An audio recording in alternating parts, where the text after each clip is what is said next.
Easy மெத்தடில் layer compost எப்படி பண்ணுறது. இதில் இன்னொரு பெனிஃபிட் இருக்குங்க. நமக்கு கார்டனுக்கு தேவையான மண் வந்து நம்மளே ரீசைக்கிள் பண்ணி ரெடி பண்ணிக்கலாம். வெளிலேருந்து மண் வாங்க தேவையில்லை. அது எப்படி பண்ணுறதுன்னா, இது மாதிரி பெரிய டப்ஸ் இல்லை பெரிய பேக்ஸ் இருந்தால் இன்னும் உங்களுக்கு ஈஸியாக இருக்கும். ஃபர்ஸ்ட் லேயராக மண்ணை கொட்டிக்கோங்க. செகண்ட் லேயர் பார்த்திங்கன்னா இந்த காஞ்ச இலை, பச்சை இலை எல்லாமே சேர்த்து நான் போட்டிருக்கேன். இதில் நீங்கள் எது வேணால் கூட நீங்கள் போட்டுக்கலாம். பச்சை இலை, காஞ்ச இலை ரெண்டுமே மிக்ஸ் பண்ணியிருந்தாலும் பரவாயில்ல.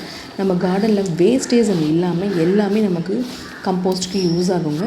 அடுத்து தேர்ட் லேயராக பார்த்தீங்கன்னா வீட்டில் யூஸ் பண்ணுற காய்கறி, இந்த கீரைங்க வேஸ்ட்டு, பழத்தோலுங்க, நமக்கு சுவாமிக்கு வச்சுருந்த அந்த பூ வேஸ்டேஜ் எல்லாமே இந்த கம்போஸ்ட்டில் நம்ம போட்டுக்கலாங்க.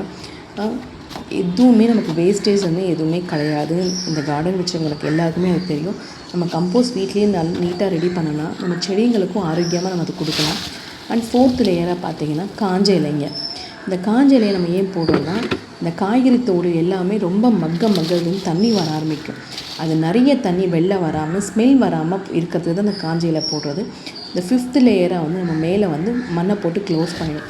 இவ்வளோதாங்க. இந்த ஃபர்ஸ்ட் லேயராக ஒரு மண், இந்த லாஸ்ட் லேயர் ஒரு டப்பா மண் கொட்டியிருப்போம். அவ்வளோதான். இது எல்லாமே ஈவனாக ஸ்ப்ரெட் பண்ணிட்டு ஒரு 3 மந்த்ஸ்க்கு பார்த்தீங்கன்னா அப்படியே ஹாஃப் அண்ட் ஆஃபாக ஆகிடுங்க. இது இப்போ ஃபுல்லாக இருக்கிற பின் 3 மந்த்ஸ்க்கு அப்புறம் பார்க்க ஃபுல்லாகவே உங்களுக்கு பாதிக்கு பாதி ஆகிடும். இது நான் 4 இயர்ஸாக நான் ஃபாலோ பண்ணுற மெத்தட்.